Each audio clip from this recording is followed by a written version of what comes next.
Good afternoon, ladies and gentlemen. Welcome to the big aviation session at the World Travel Market. It's the single and hopefully the most interesting aviation session at the show this year. I'm John Strickland. I'm very happy to be back again to chair the session today. Hopefully you've all been having a good day so far. We've got some great panelists today. We're going to look particularly at the theme of the opportunities for women in the industry, and especially at senior level. The industry's got some work to do to catch up there, to have both higher levels of representation of women and to take the opportunity of using the talent available in that part of the workforce. We're going to have about 45 minutes or so to talk to the guests today, but first of all I'm just going to run through a few slides just to give you my perspectives on where the industry is today and where it's going as we come out of COVID. So let's kick off with that. Well, I think most of you will know we've had a really challenging summer this year, all based on manpower, and it's not confined to one part of the industry. We've had this with airlines, airports and handlers, and if any of you live in the UK or follow the UK media, you could be fooled for thinking it was only a UK problem, possibly only a Heathrow problem or an EasyJet problem or a British Airways problem. But this has been common not only in the UK but throughout Europe, throughout the US, Australia, and pretty well every country that's seen a strong return in traffic. There's been grisly headlines about massive delays at airports, flights being cancelled at the last minute, people missing holidays, missing family events. It's really been pretty chaotic. It's not what the industry would have wanted. We would have wanted to see the demand come back strongly like this after COVID, because that's been the positive side. It's come back much more quickly than we could ever have dreamed of, but the ability to handle it proved to be much more difficult. And I think what has really caught people out was the fact that so many people have left the industry, decided they wouldn't come back after the pandemic started to subside. Now, I mentioned strong demand. It's not uniform, but the two key areas are Europe, intra-European travel, particularly, for example, from North to South Europe for leisure, beach holidays has been very strong. So too has been the transatlantic market. If we think just a year ago, we were only just starting to see transatlantic travel begin again as both US and European citizens were able to traverse the Atlantic. So that's been a massive turnaround. Asia has been mainly closed up until the last month or so. We're now starting to see some reopening in countries like Singapore, Thailand, even Hong Kong, which was always a global hotspot as a destination and a major hub as an airport, is beginning to open up. But China overall remains firmly closed, and we have no clue as to when that will open. So airline performance has been very much driven by where do they fly. If they've been fortunate to be in these major recovering markets, they've performed well, and if not, they're still waiting for that opportunity. And we've had a lot of airline results just coming out very recently.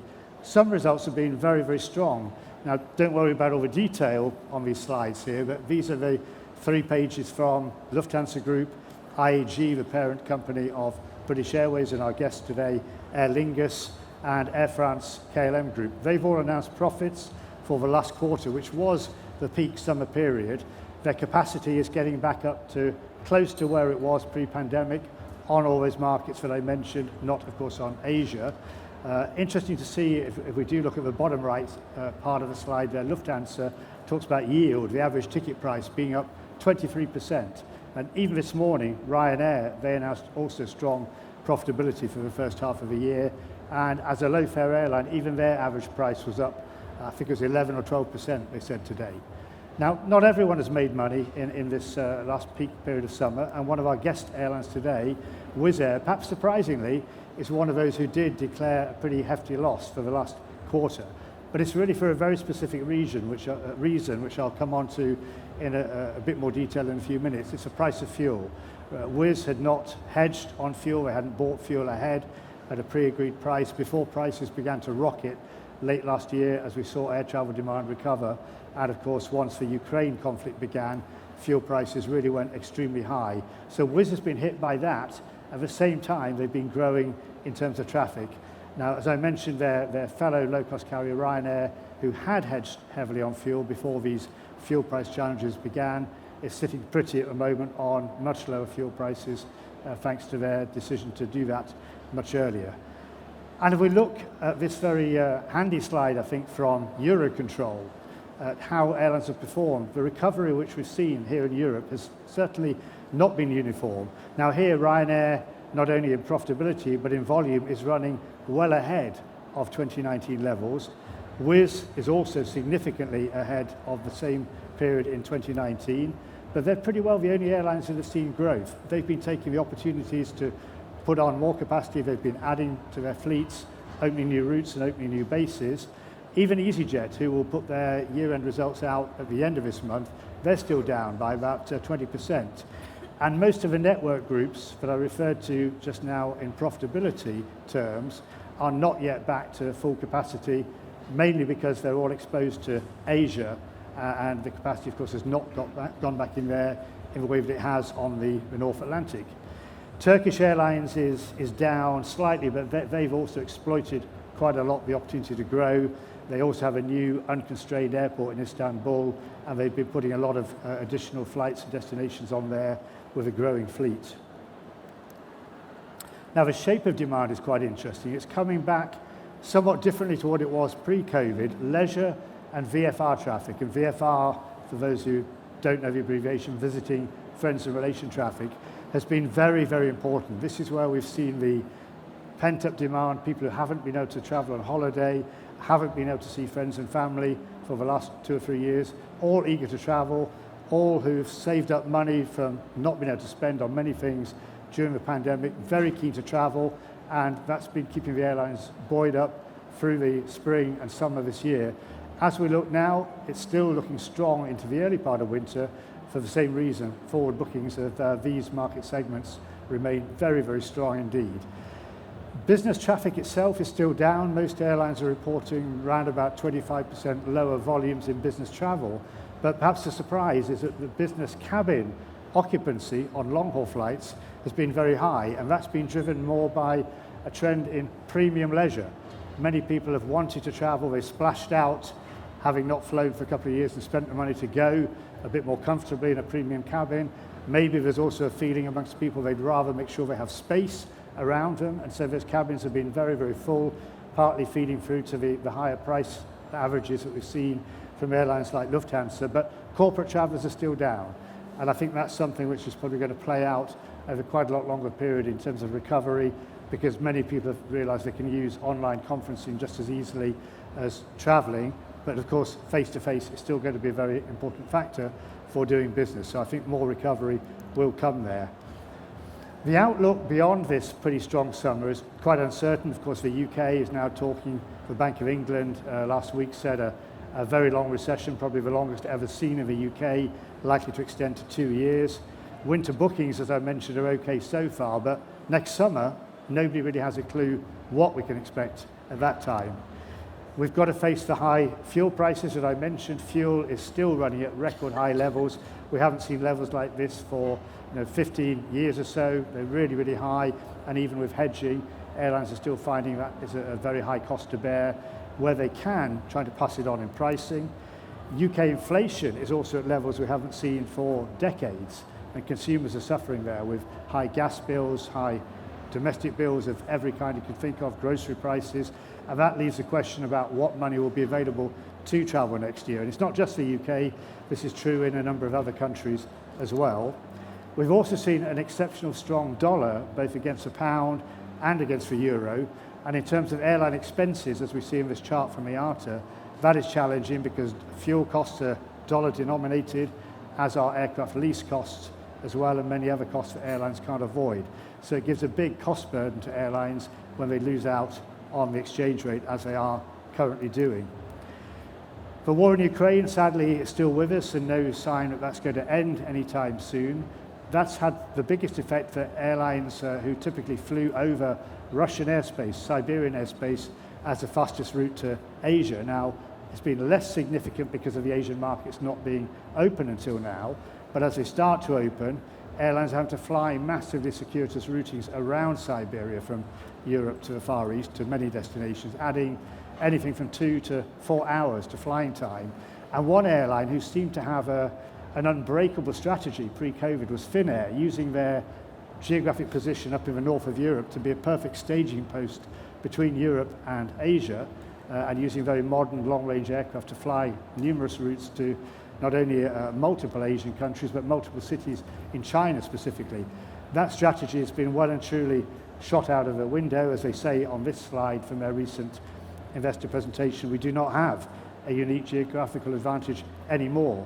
They've had to ground aircraft, lease aircraft out to other airlines, take government loans, and completely rethink their strategy because their geography doesn't permit them, for example, to fly massively transatlantic in any meaningful way, in the way that another European network group might be able to do.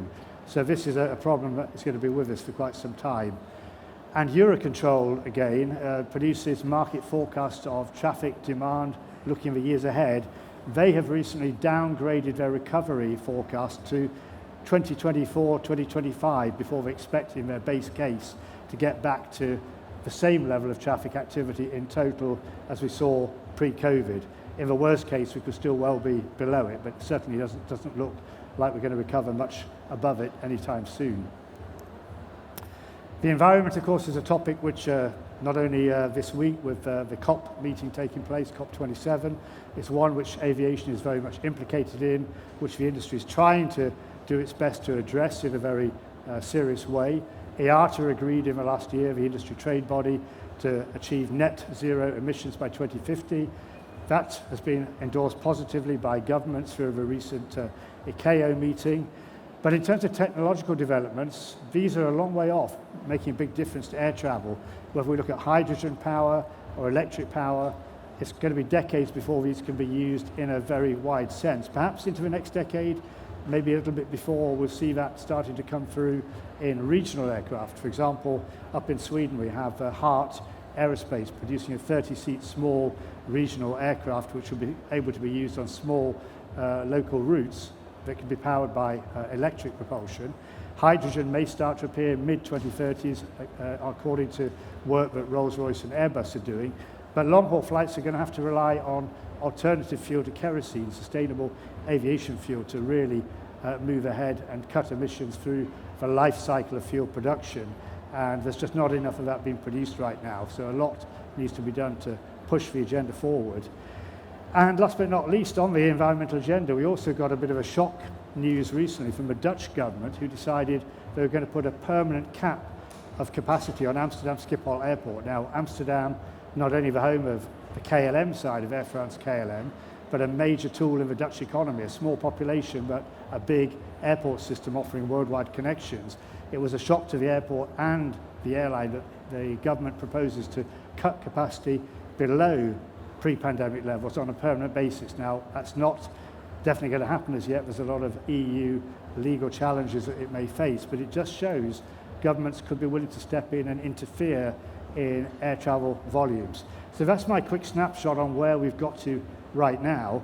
So thanks for your attention on that.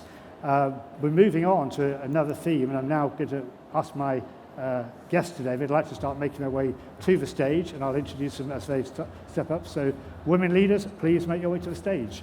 Women in aviation, a nice round of applause for them as they come. As I mentioned, we do not have enough women in the industry at all levels, least of all leadership. IATA, the industry body, says 9% of airlines around the world have airline CEOs. We have about 5% of the pilot force is women, and 9% of engineers, amongst other functions. So I'm really pleased today that we've got 3 women who have not only had long careers in the industry, but they've made it to the top. So I'd like to introduce, first of all, Lynne Embleton from Aer Lingus. Lynne is CEO of Aer Lingus. Welcome, Lynne. Thank you. And next to Lynne, we have Marion, and here's my French to be tested, Marion Geoffroy. Marion also has had a long career in the industry, first of all with Air France KLM Group, and currently Managing Director of Wizz Air UK. So Marion, welcome to you. Thank you. And far right, we have Dawn Wilson, also a lady who's had a long career in the industry. Dawn is now COO of TUI Airline in Europe. So Dawn, welcome to you. Thank you. First of all, can you, your mic's all on, I guess you're. Should we Hello, talk? hello. Yeah, good. Yep. Lynne, let's start with you. We were having a little chat the other day, and you actually told me you weren't looking to start in aviation, and yet you now have had a long career in aviation. Give me a bit of a flavour of that prior to joining Aer Lingus. Well, it was meant to last 2 years, I thought, and it was 30 last month, so it didn't quite go to plan at all, really. I did a maths degree, and I didn't want to be an accountant, and there was nothing in the careers service that said what you could do with maths if you didn't want to be an accountant. So I stumbled into doing operational research, which is like maths for business. And I joined British Airways, and I thought, I'll give this a go for 2 years. And it turns out that this industry is a lot more interesting than it seemed to be from the outside. And I haven't been bored and kept doing new things, and I'm still here. Did you have an idea what you did want to do? Was there something you had in mind, using that maths? No, academic no, not at all. didn't- My general philosophy was enjoy yourself and do something that you're finding challenging, and as soon as it stops being challenging, move on and do something else. But the aviation industry and airline is so broad that I've found I can keep doing new things and still feeling that I'm learning new stuff and feeling I'm developing. So, 30 years and still in the industry. A long time. And a lot of different experiences in terms of the male-female dynamics. So I'll ask you a bit more about that in a minute, Lynne. Okay. Marion, how about you? Did you want to get into airlines? Because yours was, again, a different route. I did want to go into airlines. I knew this at a very young age. I graduated as an aviation lawyer and was lucky enough to start my career as an aviation lawyer with Air France, which then became Air France KLM. And it's probably now my 8th or 9th role in aviation. And I got to move into operations. Actually got to get very close to operations this summer, fantastic, especially as I was in the UK. And yeah, it's fascinating because I think you can keep learning, you keep discovering, and in a country like the UK, aviation is very dynamic, is always changing, the landscape is changing, and this is what makes the job extremely exciting. Great, thanks, Marion. We'll come back and share more of your experiences in a minute. And Dawn, again, a different route into the industry. Did you want to get into aviation? I think I wanted to get into travel, but I very much used the entry point into aviation as a way of not being able to afford to do a gap year. So I thought I'll go and become cabin crew, let somebody else pay for it instead. Didn't quite work out like that. But yeah, I mean, in those early days, I was cabin crew for a number of years and really enjoyed it, enjoyed the variety, you know, the customer service aspect of it. And then it was just an opportunity after an opportunity, and I've never really looked back. 34 years later, same business, done lots of different things in the business, and very pleased that I did take that first opportunity. Well, sticking with you, Dawn, I mean, you said you've started in what maybe in a cliched sense is one of the areas where people might think, if you're going to say where might you find a woman employee, cabin crew would be one you think it would be where many women would actually start. But you've had this track of over 30 years. Just give me a flavour along the way on what you felt in terms of your own progression. Have you ever felt, simply because of gender, that you were held back? Have you had situations where you felt, I didn't get that job because I'm not a guy? Yeah. No, I haven't. So, you know, I'm probably quite lucky in that respect. I think in those early days when I was cabin crew, obviously it was a largely female role, and probably still is. I think we've got probably about 20% male stewards, but the majority is still female. In my days, 34 years ago, it was 99% female. And when you walked down the aircraft and you went into the flight deck, guess what? It was all guys. And I think there were 2 female pilots. And, you know, it still makes me smile to today, where they used to come over the PA and people were visibly shocked.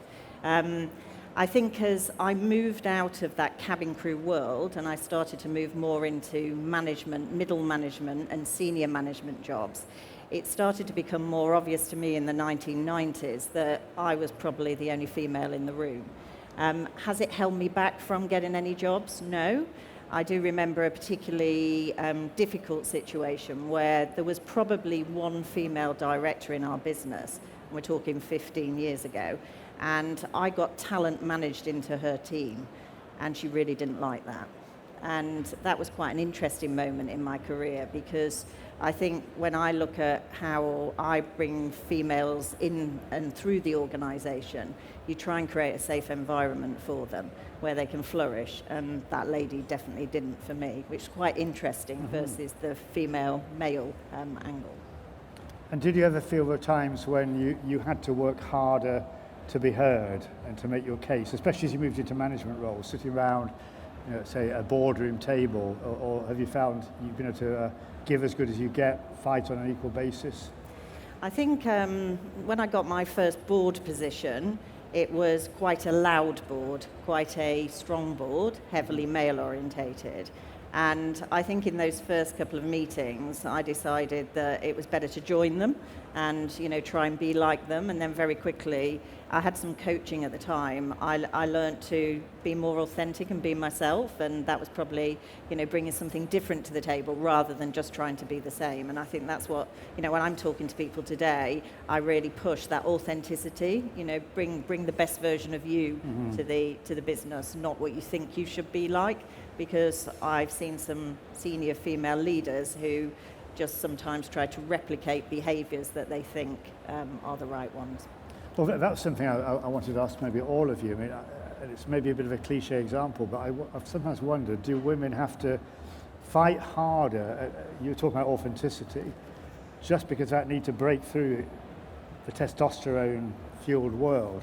And I'm thinking that maybe it is a caricature that Margaret Thatcher, political leader, nicknamed by some countries the Iron Lady, but she had to be tough. Whether you liked her or loathed her, she had to be tough. But I wonder, as a man, is that because she felt she had to in order to be able to get her, impose her authority? Or do you think that's more of an individual thing? Maybe Marion, I'll move to you on that. So yeah, my level of testosterone is very low, but I had to fight. Yeah. But to fight differently, and to what you were saying, yeah, it's important to remain yourself because we are complementary in how we approach things, in how we approach people, in how we approach the business itself. I think in aviation, all of us do fight because it's complicated, it's regulated, it's going from one crisis to the other. However, as a woman, it's important you fight as a woman and you bring something which will add value to the overall group, and this is the beauty of diversity, whether it's gender or other type of diversity. It's what makes the recipe working. And Lynne, have you been able to be yourself? Have you encountered challenges to get heard? Or Yeah, what I do recognise in what Dawn said is that being the only female in the room, and I moved from operational research into doing scheduling and network planning and fleet. And that's quite a male side of the management functions. So I would normally be the only female in the room. Yeah. But that was normal because I didn't know any better. So I don't think it was fighting as such.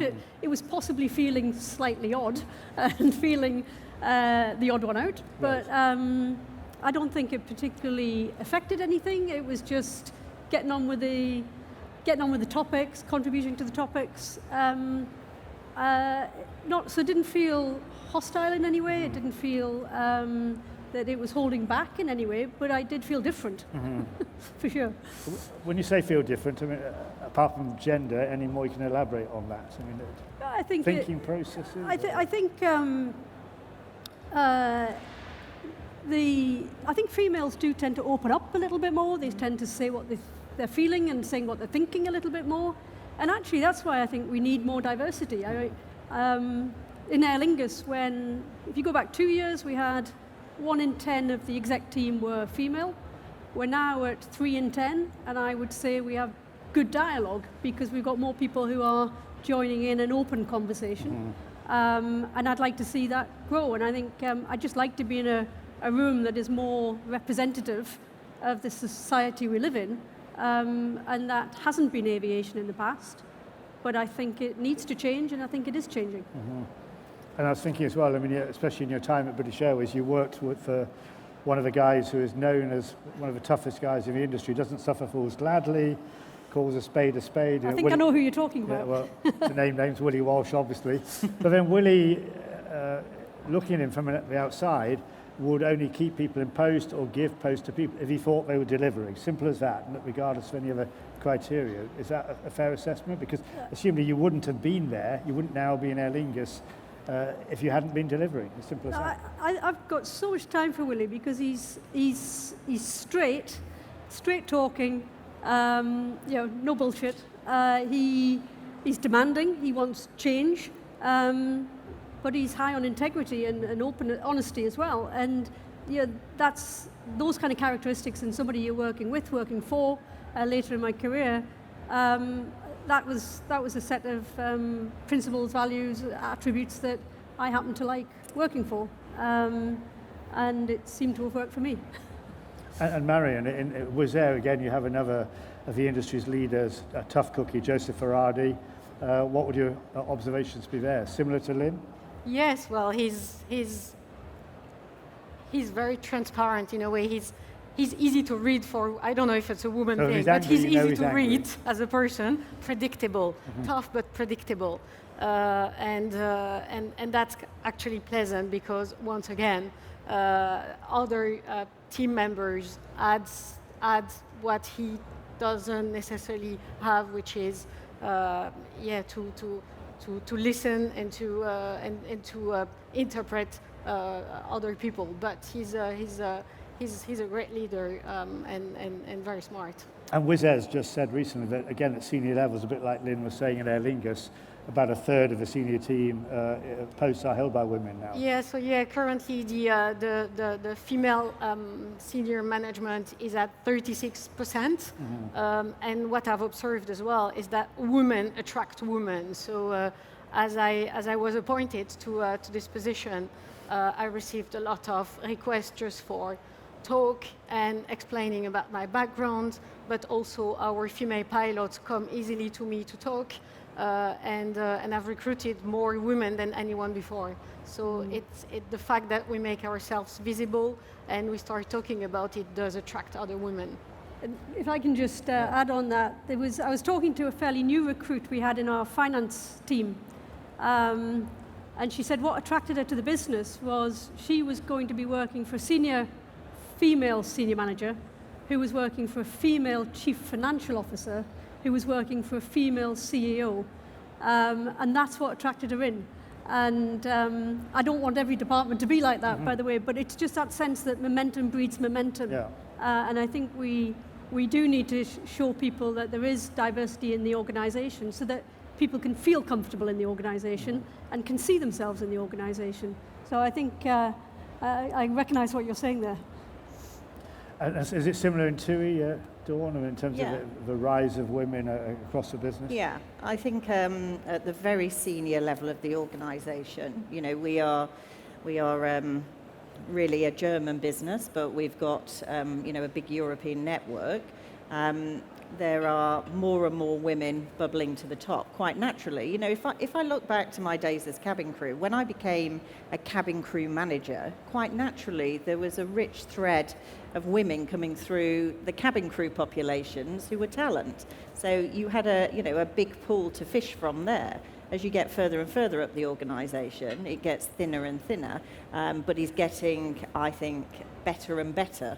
And if I look at my own team now, out of all my direct reports, I'd say 70% of them are female. And that isn't because I've gone on an active recruitment campaign of getting women into my leadership team. It's just they're the best people for the job. If I look at the level below them, we're at 50, 58, 59% female. Which is absolutely brilliant. So if you then push that up through, the airline part of the organisation, it's going to come that on that main board is going to be a female at some point in time. If you look at pilots, and I think that's an area that I don't know about you two, but we really need to concentrate on. One of the areas that I'm quite interested in is you have a lot of female pilots now coming through, a lot more anyway than the two that was there when I started, but they are dropping out at a certain level. And when I look at our training captains, well, who knows? That's probably a question for that community, but I would imagine it is more so to do with working environment, to do with flexibility that is needed in the job. If I had to go home in the middle of the afternoon because my child was ill, it would be easy to leave Luton Airport and go home. It's not so easy when you're on a flight to Alicante. And, you might have to night stop and you might not be able to get home so quickly. So I think the flexibility that is required in aviation can perhaps mentally limit some people. So we're doing a lot more around offering part-time opportunities, offering slower returns to work after maternity, and trying to get more part-time opportunities to be trainers to really open up that female lead into the most senior positions. And I mean, positions like piloting, I mean, there's a challenge anyway in recruitment in many parts of the world and individual airlines.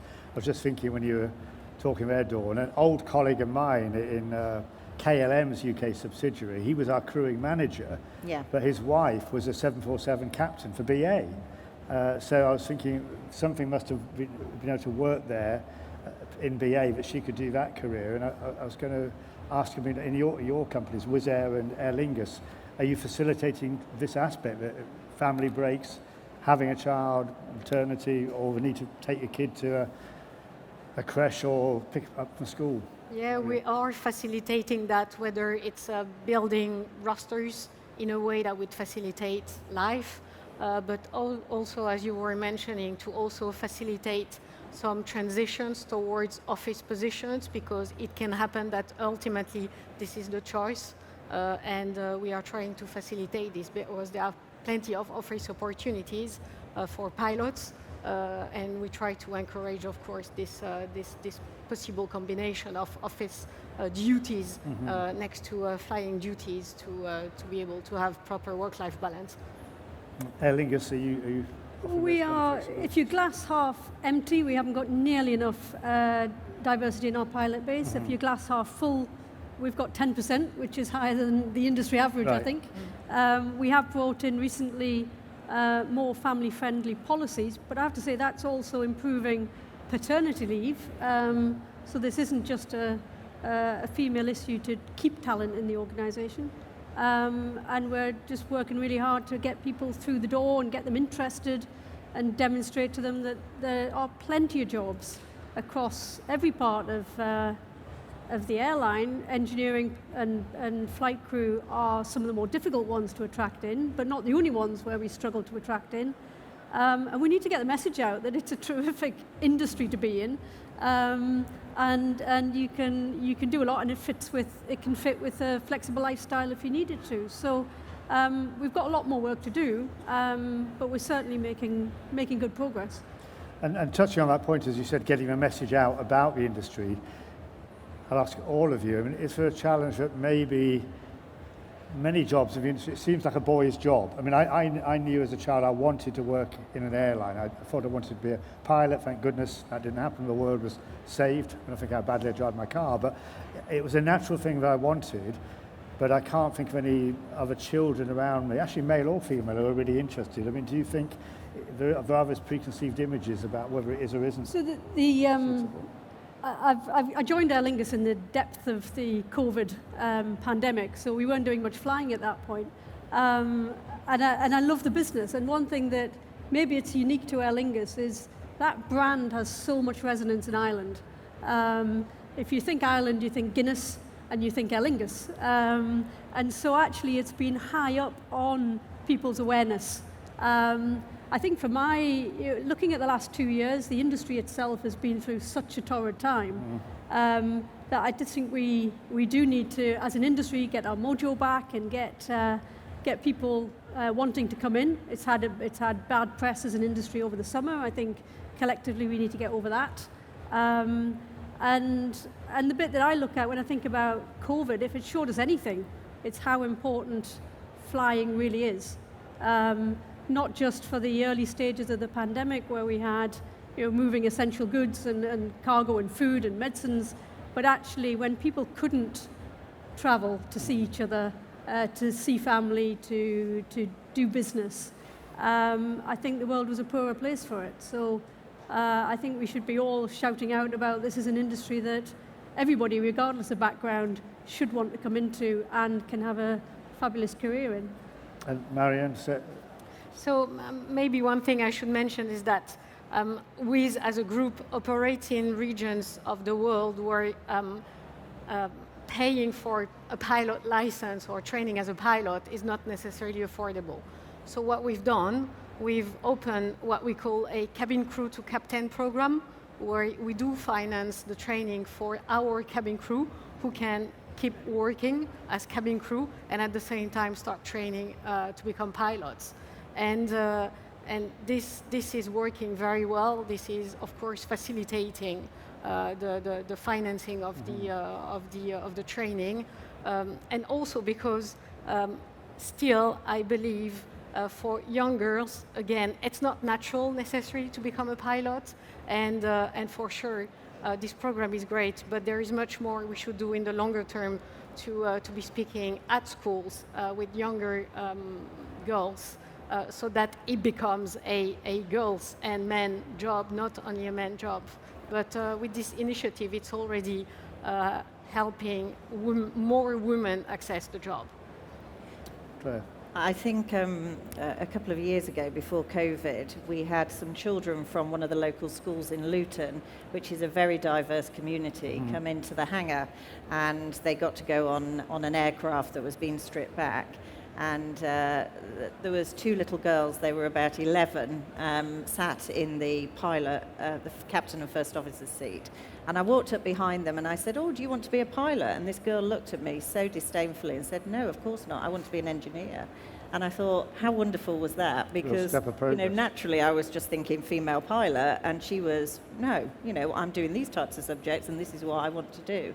And I think you're absolutely right. You've got to get into schools. You've got to have a visualization of females in different positions in the organization. I think, picking up on your point, I fell in love with aviation many years ago.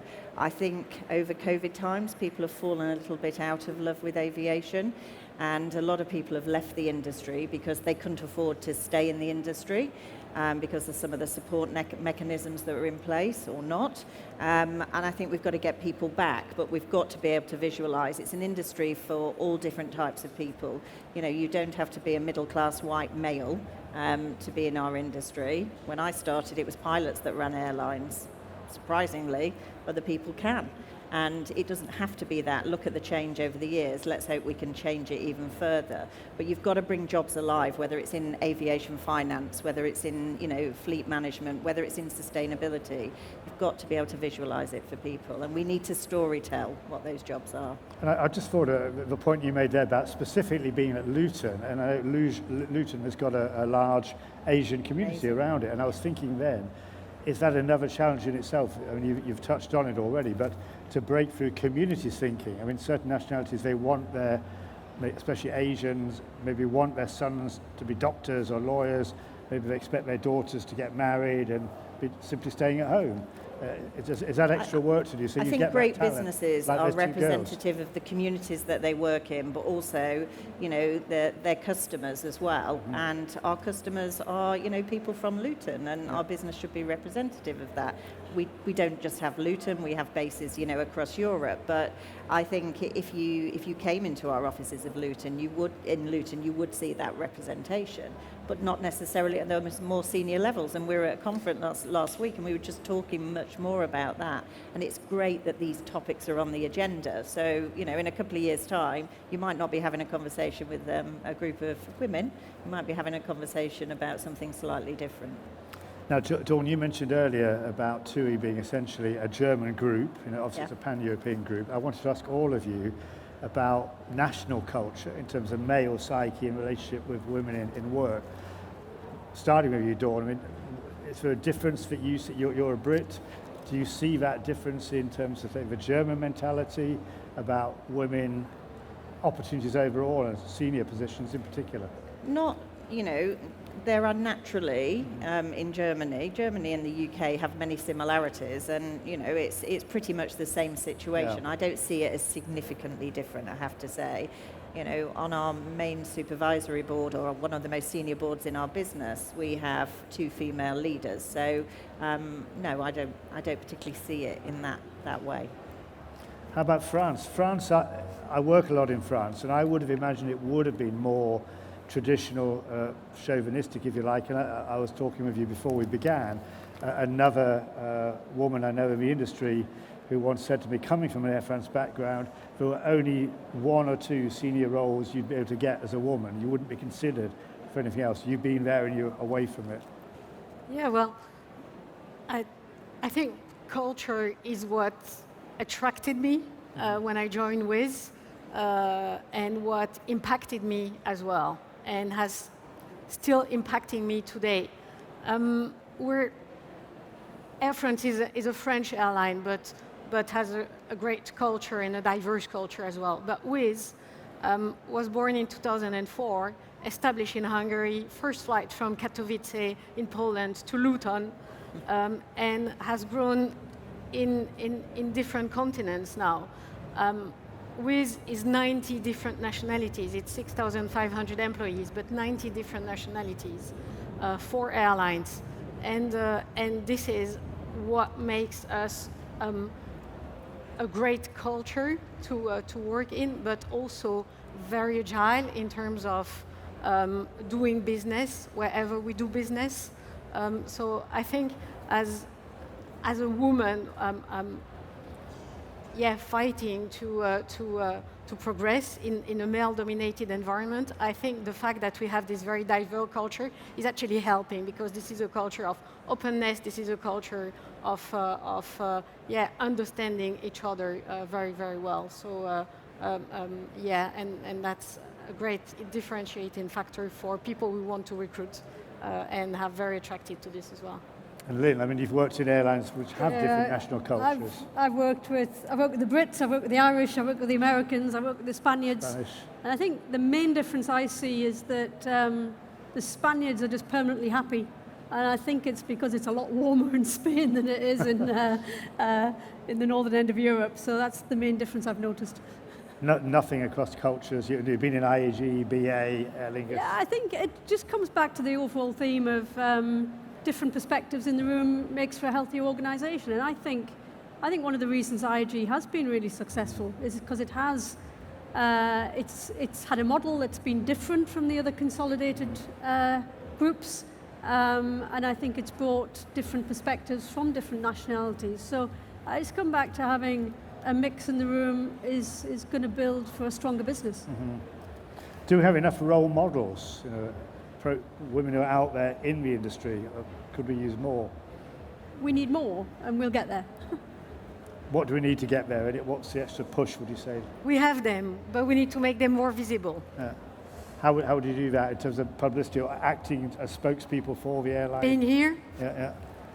I think we can all do things in our organisations in terms of encouraging women to keep moving in their careers, to get out their comfort zone, to try new jobs, to not feel underconfident in going for a new role. And I think the more we do that and couple that with the kind of STEM type activity you mentioned, but also tackling unconscious bias, which is inherent in most organisations. It's the usual stuff that other sectors have done, and maybe aviation's just a little bit slower to have cracked it. But I think we're heading in the right direction. And in terms of the actual leadership, the C-suite, the CEO post, do you think that there are some in the industry? Put it this way: I know we were talking about this before, so I'm trying to pick my words in the right way. There are some male members of the industry at senior level who do not think women should be in the hot seat. Is that still a battle that needs to be fought? Because maybe it is only a man's job. It's only a man who can do it. Has that battle got to still be played out to chip away? I don't really see it in that way. I haven't experienced that. My sense is any job in aviation can be done by anybody from any background. Yeah. And the more that happens in reality, the more it'll become normal, and that kind of question won't be needed in 10 years' time. Yeah. Just because time is running against us, I'm sure we could talk much more about the specifics of women and your roles in the industry, but I do want to ask all of you some technical stuff. It's more my comfort zone about your respective airlines, but weave in probably aspects of yourselves as women doing these jobs. We've all touched on coming out of COVID. That's been a big challenge. And Lynne, if I start with you, I think you came into Aer Lingus as CEO in the middle of COVID, and Ireland was touched really severely, really badly locked down. Aer Lingus, like many airlines, had to let people go. How did you find that? The management of the people side of it, an airline that was damaged, uncertain, people didn't know where futures were. How did you get through that with the people working for you to give them hope? And It was probably the most bizarre introduction to a new job I could imagine. I met my team on Teams, and we had an airline that was losing $1 million a day, and all the people weren't allowed to do what they would find natural to do, which is look after customers, fly aircraft, and all the things that comes of being part of that family and that airline environment. So it was a pretty odd start. We knew we had to stay solvent, get through it, but actually being able to look ahead to when skies were opening up. And of course, at Aer Lingus, we are a short-haul airline and we're a North American airline. So we weren't flying to South America, we weren't flying to other long-haul markets that were open. Mm-hmm. So our long-haul market was effectively closed. And this is why the summer we've just had was so important. We knew we needed a big summer, we anticipated a big summer, we planned for a big summer, and thank heaven we had a good summer and a big summer. So it was the judgment of when to take the bet to put the capacity back in, and to get the training and get the recruitment going so that we could fly if the demand was back. And luckily, as you said in your slides earlier, leisure demand in particular came back so strongly, and luckily we were able to kind of take advantage of that for the summer we've just had and the results we just announced. It's just such a relief to be back doing what we should be doing, and we wouldn't want to go through the COVID period again. And also in the middle of that challenge, and given that Ireland was so locked down, you took opportunities outside of Ireland. I mean, the UK Ireland market's long been bedrock for Aer Lingus, naturally, but you opened up a new base in the UK, in Manchester. Is that something that you think was that an opportunity that came because of COVID, or is it something you would have done anyway? I think we were looking anyway, because Aer Lingus has got a good cost base. We knew we were bringing in narrow-bodied aeroplanes for long haul, which allow us to operate thinner markets. So we were looking more broadly at what we could do on the long haul with the long haul fleet. We did see an opportunity at Manchester as capacity came out of that market, and we've got a brand that not only is well known in Ireland, it's well known in the UK, but it's also got a real diaspora link to the US. So we opened up the base, and that was something that gave us a real buzz, actually, the teamwork that goes involving starting up the new airline. It was a UK AOC, getting all of the functions that required to run that airline and all the recruitment, and then getting the first flight up in the air, which was not when we expected, because the US didn't open up when we expected. But we felt we were well placed to get that market going, and it's been doing really well. We've restarted Barbados is our winter route, but we've got New York is doing really well, and Orlando as stable routes, and I hope we'll grow that base. And cautiously optimistic about next year from the sound of it. I'm optimistic about next year. Great. Marion, I mentioned in my opening as well, although you've lost money because of the fuel situation, Wizz has been expanding phenomenally, and particularly in the UK, which is your area of focus. I mean, you already were a big player, but even more so. I joined Wizz UK in July 2021, so I had to do 3 PCR tests to come. I had to quarantine on my first week in the UK simply because I'm French. And the good thing as well is that the Wizz group never stopped flying during the pandemic. Wizz UK did for 4 weeks in March 2020, but recovered quickly. Of course, limited operations, but we kept the machine working all the time. And yes, after September, October 2021, there were ups and downs, but we acquired slots in Gatwick, which accelerated the expansion, and we doubled our size in the last 1 year, which is also explained in those results, because we've kept expanding and investing. So just this year, I recruited 450 cabin crew, and we keep expanding. So. And I mean, Gatwick is still a big ambition, isn't it? You've opened a base of, is it 5 aircraft there this year? But I think Joseph Ferrari said before he could imagine 20, and I could imagine you having more. I can imagine even more than that. When do you think that's going to happen? Is it going to depend on getting slots? Well, it depends on how fast we can acquire slots, because this is a constrained operation, but we are keeping our eyes extremely open. And operationally, I mean, you had a bit of a difficult summer, a lot of cancellations and delays like everybody. Is the worst behind you now, would you say on that? Yeah, this is behind us, and I feel very sorry for each of our customers and even for our staff who got disrupted during the summer. It's normalized, and we are preparing our winter, our Christmas operations, because we want to deliver reliable operations for Christmas and of course for next summer. Some of the issues will not be completely solved, like ATC for example, but at least what we control, we'll control it. And some parts of the UK pulling back, sadly, Doncaster, what is it called, Robin Hood Airport, actually closing. Wizz was the last big customer to pull out of that. So. Yeah, so the airport closed on the 31st of October, and the operations which we had into Doncaster have moved to Leeds Bradford now. Okay. And also on the TUI side of things, again, you had known as like a prestige European leisure group, but you got some bad flack, Dawn, didn't you, in terms of the summer? Yeah. I think, in my 34 years and definitely 20 managing the operation, it was the most difficult summer ever.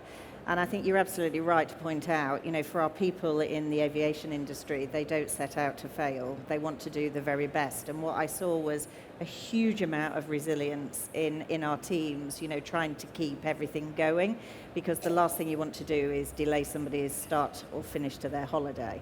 And we are a leisure group, so we are taking people on holiday, and they've saved up a lot for that. So things are definitely improving. I think we've got some homework to do over the winter, and I think we need to really make sure that we get ourselves into the best possible state going into next summer. But I think it goes back to what I was talking about on resourcing. Us and our service partners need to make sure they've got those resources, and how can we attract those people to industry? And, because you in particular, you are in charge of the operational side of the business. Yeah. I was aghast, sometimes this summer we looked at some airports, not necessarily ones that you're flying to, but certainly Lynne would fly to, like Heathrow. We had capacity caps, we had them elsewhere, Amsterdam, Schiphol. I don't know exactly what was going on, but it seemed to me there should have been a better dialogue earlier between different partners, airports, airlines, handling agents. It didn't look like that was happening enough. It might not have looked like from the outside. I can absolutely assure you, as I'm sure my colleagues will, there are lots of discussions going on. There were a lot of discussions going on. I think there may have been some parties travelling a little bit in hope. And the last time I looked, hope isn't a plan. So, the numbers were shown and we saw some positive numbers, but it's whether you can actually turn that into people who can do the job. So just on a sheet of paper saying I've got 500 people, if they haven't got an ID to work airside at an airport, or they're not trained to do the tasks that you need them to do to push an aircraft back, that's where things started to unravel. And I think this summer really opens up across Europe, not just in the UK, how much do you personally want to control in aviation and how much do you want to outsource? Because, there's a bit of an asymmetrical risk if you outsource too much of it, and we saw some of that, I think, this summer. I think, we operate out of Amsterdam. We've got a Dutch airline, and that has been an incredibly, incredibly eye-opening experience. Just to see the whole of that airport collapse, basically. And that wasn't, it wasn't to do with our handling agents, that was more the airport itself, an airport that I've probably always put on a bit of a pedestal. So, you just never know what the next black swan is going to be. Mm-hmm. I mean, Dublin's had a lot of problems too, hasn't it? It's your main base. Dublin had a wobble at the beginning of the summer season. But you mentioned Amsterdam there. So at Aer Lingus, we said in October last year that we were going for 90% of 2019 capacity. We went into the summer with the aeroplanes, the crew, to have 90% of 2019 capacity and some buffer. But within a week, it became apparent how fragile the whole European system was. And you mentioned Amsterdam. Every time we sent an aircraft into Amsterdam, it wasn't coming back for hours and hours and hours after it was due to come back. And so even if you have a plan and you have some buffer, by the time the integrated network aspects of European aviation, and that's before we get into transfer traffic across the transatlantic as well, it very quickly meant that the plans were creaking at the seams, and the aeroplanes, the crew were all out of position, and it just showed up the fragility of the whole system. Now, we're beyond the peak now, so my hope and my expectation is that every player in the system will use the relative off-peak to regroup, to recruit, and to get everything ready for the next time that we start to build up the volumes again. And do you think that there's any way that airlines can keep more staff on than was the case this time around? I mean, obviously, I talked about airlines having no revenue for a couple of years, and obviously you can't pay what you don't have. But is there something different that could be done? I mean, Ryanair is just, Michael Leary, not surprisingly today, talking up that, Ryanair was the best prepared, we kept more people on. They did have deep pockets, but is that something that all airlines could do better? We actually kept the employment relationship with the vast majority of our staff. Right. However, their take-home pay was seriously affected. And when you said what was a difficult part going into the job, it was knowing that there were people who had been employed with Aer Lingus for such a long time, and they were, their personal finances were struggling, and that affects affects all aspects of life when they're in such a difficult position. So we did actually keep the employment relationship, but it was a tough, and I come back to, I hope we never have to go through that again. Marion, is that similar for you? Yeah, so we also had the staff for this summer and the buffer for normally disrupted operations. But what happened is not normal. In our plan, for example, there was no melting runway in Luton, and it happened on the 18th of July. So it's a combination of I think everything which could happen this summer did happen, and we faced it. But we all lessons learned, I would say. I think all the pieces of the puzzle were there before March 2022, and unfortunately we didn't have time to try to put them together. We just went into the summer, we went into Easter, and this is how it all started: terminal reopening, operations restarting. But a lot of learnings. And we're nearly out of time, so I'm going to try to do the impossible and talk about one of the most serious subjects in the space of 3 or 4 minutes: sustainability and the environment.